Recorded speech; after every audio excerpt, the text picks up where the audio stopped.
नमस्कार दोस्तों, यदि आप भी जो है यूपीएससी सिविल सर्विस एग्जामिनेशन की तैयारी करते हैं तो आज मैं आपके लिए एक एडिटोरियल लेकर आ गया हूं और ये एडिटोरियल काफ़ी महत्वपूर्ण है। आज मैं बात करने वाला हूं आर्टिफिशियल इंटेलिजेंस के कंसर्न्स पे और क्या जो है पूरी दुनिया में उसका जो है उसके बारे में चल रहा है, इस पर डिटेल में बात करेंगे। तो वीडियो को स्टार्ट कर लेते हैं क्योंकि एआई बहुत काफ़ी चर्चा में रहा है। उम्मीद है कि इसमें क्वेश्चन जो है बन सकता है। तो सबसे पहले बात कर लेते हैं आर्टिफिशियल इंटेलिजेंस है क्या। तो आर्टिफिशियल इंटेलिजेंस मैं आपको बता दूं कि ये दो प्रकार के प्रिंसिपल पे काम करती है, एक क्रिएटिव, एक जनरेटिव। यानी कि जो एआई है वो अपने पास्ट के एक्सपीरियंस से सीखती है और फिर जो है उन्हीं सीखे हुए अनुभवों के आधार पे अपनी जो इंटेलिजेंस है यानी कि जो अपनी बुद्धिमत्ता है उसको जो है इंसानों की तरह ट्रीट करती है, यानी कि डिसीजन और जजमेंट स्वयं से लेती है। जैसे इंसान जो है जजमेंट लेते हैं अपने पास्ट एक्सपीरियंस से, वैसे ही जो है कहा जाता था, चूँकि मैं कंप्यूटर भी पढ़ाता हूँ तो कहा जाता था, मैं साइंस एंड टेक का स्टूडेंट हूँ और उसको पढ़ाता भी हूँ। तो कहा जाता था कि कंप्यूटर की वीकनेस होती है ह्यूरिस्टिक, यानी कि वो कभी भी अपने पास्ट एक्सपीरियंस से नहीं सीखते हैं। लेकिन आज के कंप्यूटर में ये जो किताबों में बात लिखी है ये शायद बहुत जल्द गलत होने वाली है कि आप कंप्यूटर पास्ट से भी सीख सकते हैं। और इसके लिए जो है मैं आपको बता दूं कि जो आर्टिफिशियल इंटेलिजेंस है ये कर सकती है, मिमिक कर सकती है, यानी कि इंसानों की लैंग्वेज को बोल सकती है, यानी कि इंसानों की लैंग्वेज या इंसानों के तरीके से ही बात कर सकती है। ये आर्टिफिशियल इंटेलिजेंस है। इसी के ऊपर रोबोट्स बनते हैं।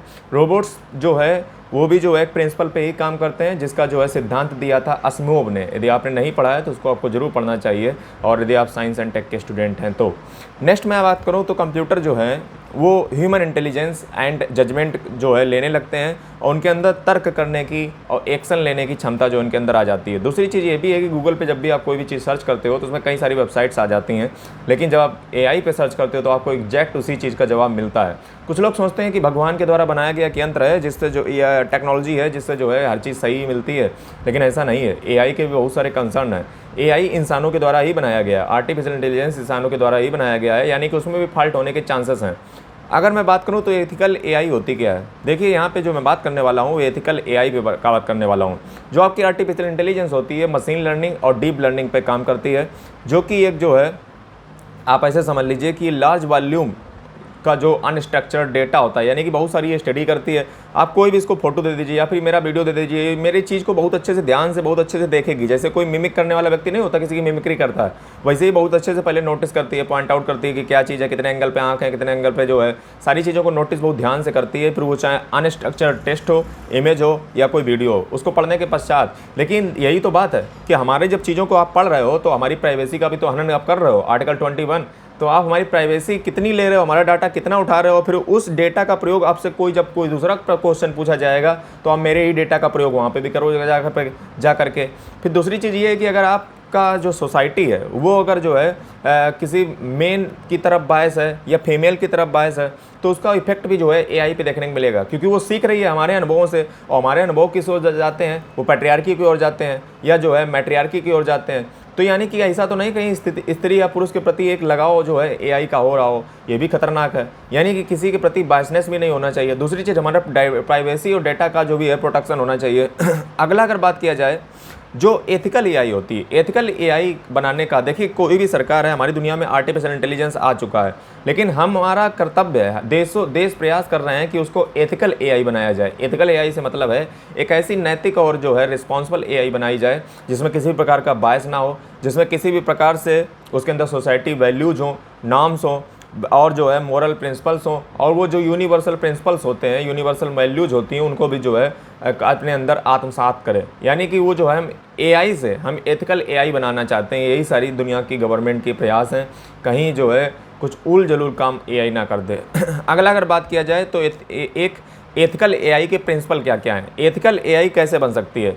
पहली चीज़ ट्रांसपेरेंसी एंड एक्सप्लेनेबिलिटी, जिसका मतलब है कि कोई भी एआई सिस्टम हो उसका जो ट्रांसपेरेंसी यानी कि पारदर्शिता है और जो उत्तरदायित्व है यानी कि जो अकाउंटेबिलिटी है वो निर्धारित होनी चाहिए। यानी कि कोई आर्टिफिशियल इंटेलिजेंस किस प्रकार से जो है वर्क करता है, किस प्रकार से अपने डिसीजन पे पहुंचता है, उसका प्रोसेस क्या होता है, वो सारी चीज़ें हमें एआई टूल के बारे में पता होनी चाहिए कि आप अपने डिसीजन पे किस प्रकार से पहुंचे, उसका क्या तरीका था, ताकि हम जान सकें कि आप किस प्रिंसिपल पे वर्क करते हो। ये एथिकल एआई बनाने के लिए पहला कदम है। हमें ये पता अगर चल पा रहा है तो सही है, वरना आपकी एआई एथिकल एआई नहीं है। यदि आप डिसीजन जो है अपने डिस्क्रिशनरी पावर से लेते हो तो फिर वो सही नहीं है। ये आपके सिविल सर्विसेज में भी काम आता है कि आपको जो डिसीजन लेने हैं वो डिस्क्रिशनरी नहीं लेने हैं। आपको जो भी डिसीजन अगर आप ले रहे हैं उनका अगर आपके पास कोई डेटा, फैक्ट या कोई रेशनल का आइडिया आपके पास नहीं है, आप सिर्फ डिस्क्रिशन ले रहे हैं, तो आपके ऊपर भ्रष्टाचार लगने का आरोप बिल्कुल सही बैठता है। अगला यहाँ पे बात करूँ तो फेयरनेस एंड बायस मिटिगेशन। जैसा कि मैंने आपसे बात किया कि कई सारे एथिकल एआई टूल के अंदर एक बायसनेस पाई जा रही है। किस प्रकार की बायसनेस? वो किसी ग्रुप, रेस, जेंडर, एथनिसिटी या सोशो इकोनॉमिक स्टेटस के प्रति, किसी लोगों के प्रति हीन भावना रखते हैं, या स्टीरियोटाइप या वुमेनाइजेशन का जो वुमेन का जो ऑब्जेक्टिफिकेशन है, यानी कि जो उनका जो है ऑब्जेक्टिफिकेशन, आप स्टीरियोटाइपिंग कर रहे हो, वो सारी चीज़ें जो है वुमेन के प्रति एक एआई दिखा रही है। और मेरे हिसाब से ऐसा मानना है कि चूंकि इंसान भी जो है पुरुष, चूंकि सोसाइटी ही पैट्रियार्की बनी हुई है, तो इसलिए भी हो सकता है इसके पीछे कारण, क्योंकि हमारे समाज में कहीं ना कहीं तो ये पैट्रियार्की आज भी व्याप्त है। नेक्स्ट अगर मैं बात करूँ तो प्राइवेसी एंड डेटा प्रोटेक्शन जो है एथिकल एआई में शामिल होता है। एथिकल एआई आप तभी बना सकते हो जब आपकी प्राइवेसी एंड डेटा प्रोटेक्शन हो उसमें, यानी कि किसी भी चीज़ को अगर हम सर्च करते हैं तो हमारा कितना जो है डेटा उठा रहे हो, फिर कितना दूसरों को दे रहे हो, मेरे चीज़ों से उठा करके, मेरे से सीख करके, ये भी जो है कंसर्न बन जाता है एआई का।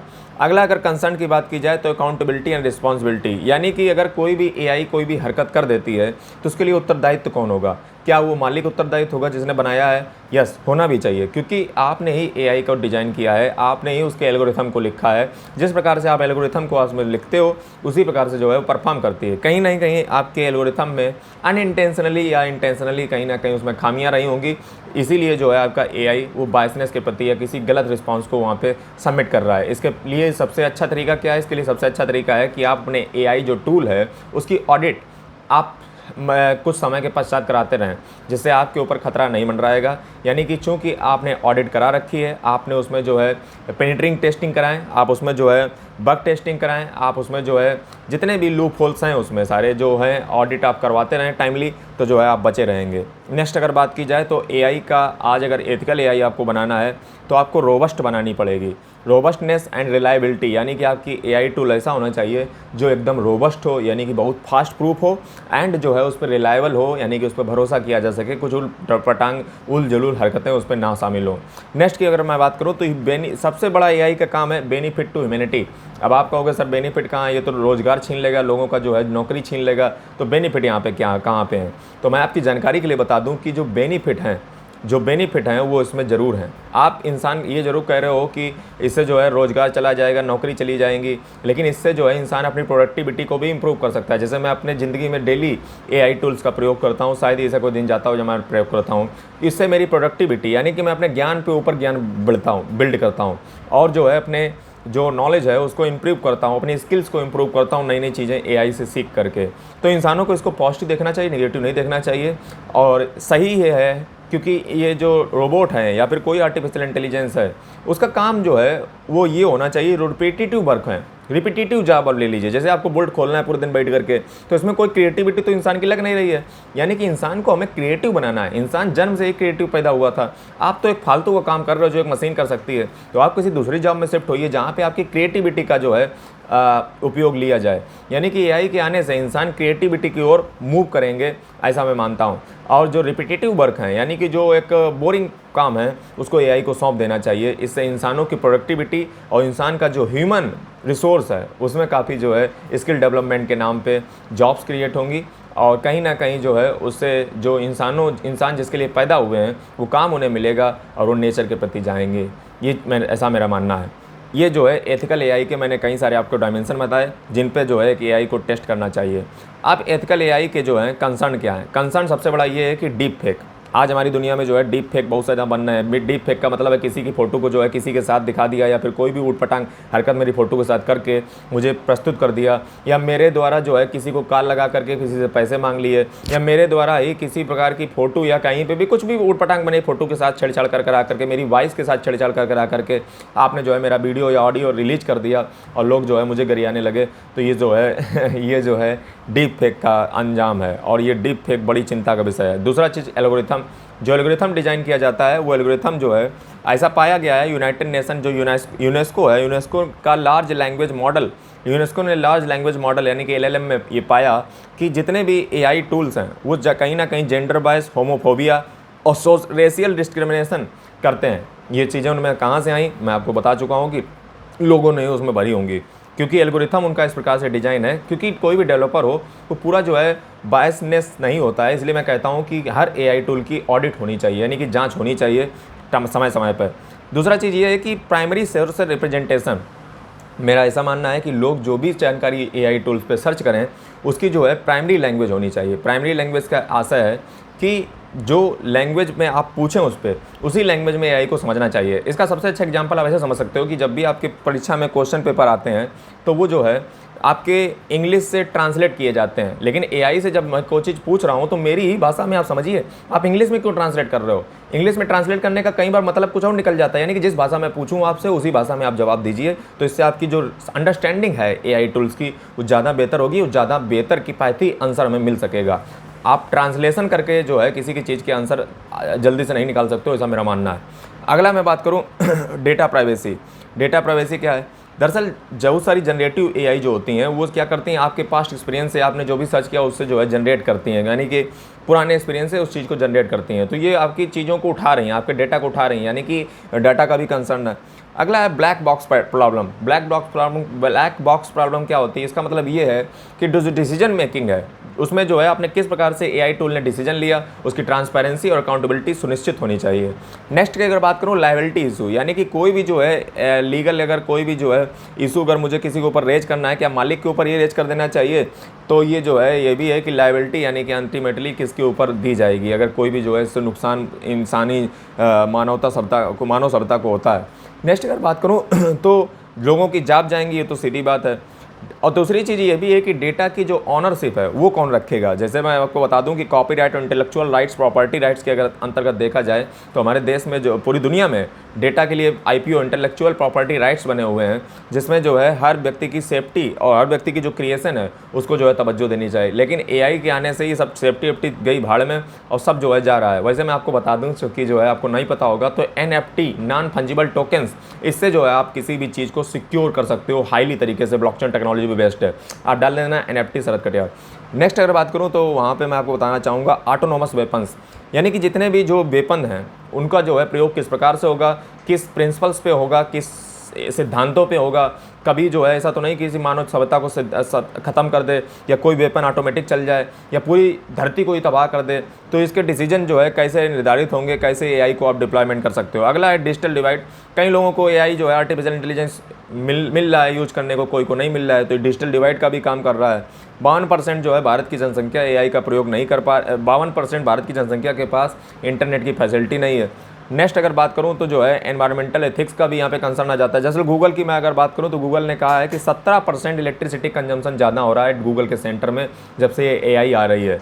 तो इससे जो है कहीं ना कहीं एनवायरमेंटल कंसर्न भी जो है कहीं ना कहीं रेज किए जा सकते हैं।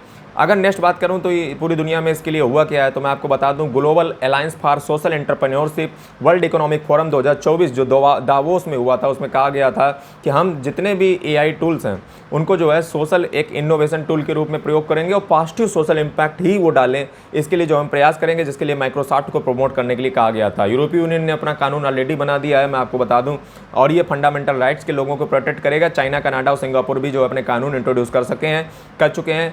साथ ही में कैलिफोर्निया ने भी जो है लॉ बना दिया है इसके लिए जो है, ताकि कोई भी मिसयूज ना हो किसी प्रकार का, और इलेक्ट्रिक ग्रिड या केमिकल वेपन क्रिएशन में जो है अटैक से जो है बचाया जा सके। कैलिफोर्निया में ने भी अपना लॉ बता दिया है।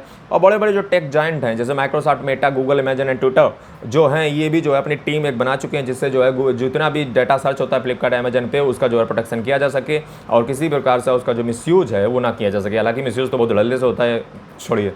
अगला मैं बात करूं तो नेशनल लेवल पे हमारे देश में क्या किया गया है, तो हमारे देश में एक एडवाइजरी बनाई गई है AI मॉडल्स के ऊपर, जिसको जो है किसने प्रमोट किया है, तो ministry of electronics and information technology यानी कि MITI ने जो है 2024 में AI models and deep fake को लेकर के IT रूल्स 2021 में जो है संशोधन करके इसको जो है एक एडवाइजरी बनाई है AI मॉडल्स पे, जो है सलाह और सरकार के मिनिस्ट्री को टाइम टू टाइम देती रहेगी। इंडिया AI मिशन भी सरकार ने चलाया है, ताकि पब्लिक प्राइवेट पार्टनरशिप यानी कि PPP के द्वारा जो है हमें रोबस्ट इकोनॉमिक्स इकोसिस्टम बना सकें AI को लेकर के, और AI से रिलेटेड बहुत सारे प्रोडक्ट बना सकें। और रेस्पॉन्सिबल AI फॉर यूथ, ये भी जो है गवर्नमेंट का प्रयास है, जिसमें जो है एक AI ऐसी बनाई जाएगी जो उत्तरदायित्व हो यूथ के प्रति। अगर नेक्स्ट की बात करूँ तो नेशनल स्ट्रेटजी ऑन AI, ये 2018 में नीति आयोग ने रिलीज की थी रिपोर्ट, और इसमें कहा गया था कि जो है AI को जो है आप ज़्यादा से ज़्यादा अपनाइए, और AI फॉर ऑल का जो है इसका उद्देश्य था, यानी कि AI सबके लिए होनी चाहिए। तो यहाँ पे जो है मैंने आपको AI से रिलेटेड बहुत डिटेल में बात की, और फिलहाल जो है मुझे कहीं निकलना है, तो जल्दी से मैं निकल लेता हूँ, पथरी गली खंबा देखकर। Thank you.